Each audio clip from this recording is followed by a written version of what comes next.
Well, and we got here because of that really good Vikings team that beat Green Bay 27-25 in a game that they were controlling for much of the game, and then Green Bay, to their credit, really came back. I mean, this was a big effort by Green Bay to get back into this football game. They had their shots. There was a headline on Yahoo that really made me think, and it was essentially breaking down that Green Bay's only lost to good teams, which is either a statement that Green Bay's really good, or it's a statement that Green Bay can't beat really good teams. And I read that.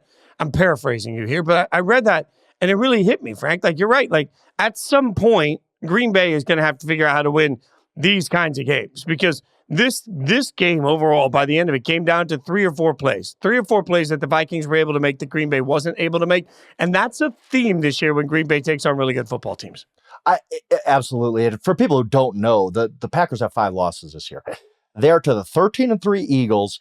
They lost twice to the 14-2 Vikings, and they lost twice to the 13-2 Lions. Now, that's great. You don't have any bad losses, but you also have not shown you can beat the top 3 teams in the NFC, which is kind of a problem come playoff time. You're going to have to beat a couple of those teams if you want to get to where you want to go.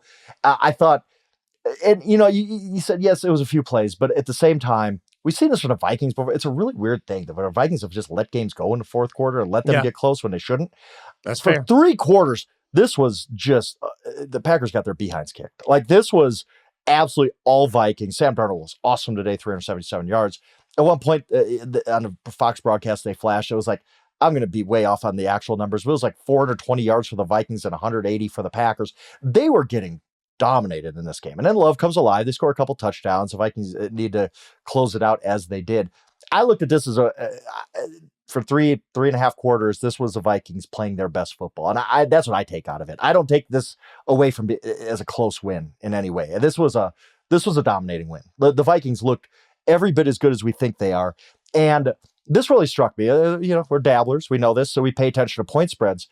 Based on which sports book you prefer, the Vikings were either like a 1-point favorite in this game or a 1-point underdog. And I just kept thinking, what do the Vikings have to do to get some respect? They're 13-2. They're coming into this game having everything to play for, because if they lose, they open up the possibility of the Lions taking the division on Monday night. So they had motivation. They didn't have any major injuries. They already beat the Packers once this season.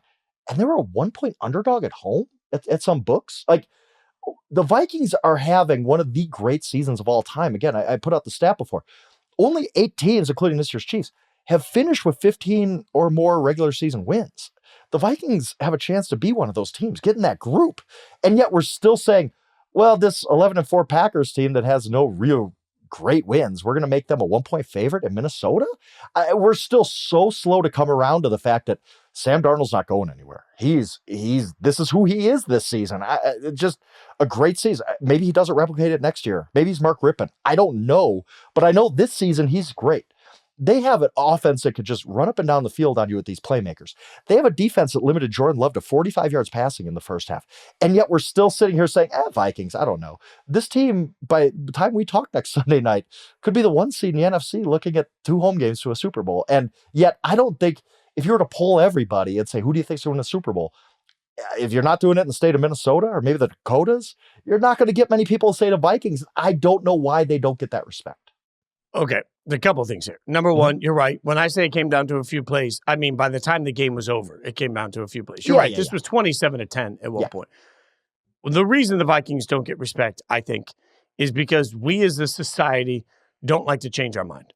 It's the same reason that people have been so slow to try and give any sort of level of love, in media particularly, to Lamar, to Josh Allen. Like, once we come out and decide that a guy's not good, and I don't mean we as in you and I mean, once the narrative comes out and says, this quarterback's not good enough, boy, we don't like to turn that around at all. So the fact that it's Sam Darnold, who, by the way, 33 of 43 for 377, 3 touchdowns, 1 pick. I don't even know that the numbers do it justice. And also, he was good.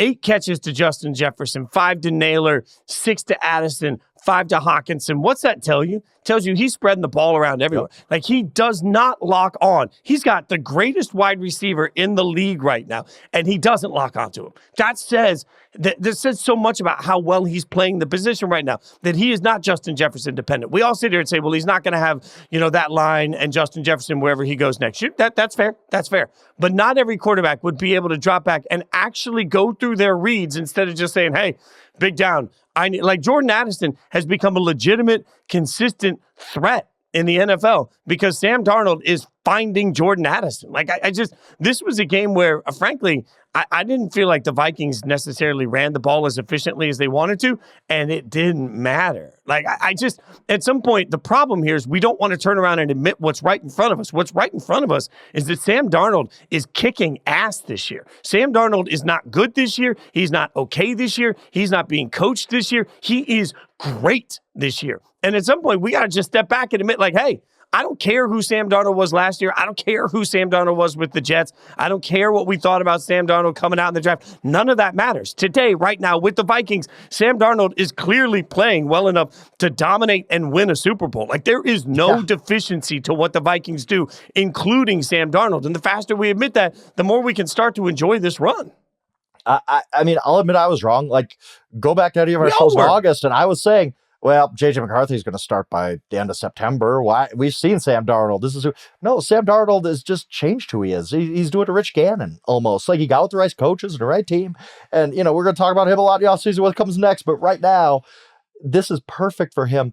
And there's just, like you said, like Justin Jefferson, I don't think caught his first pass today until 6-7 minutes left to go in the first half. Like, he wasn't even a big part of what they were doing. He was just spreading it around everywhere.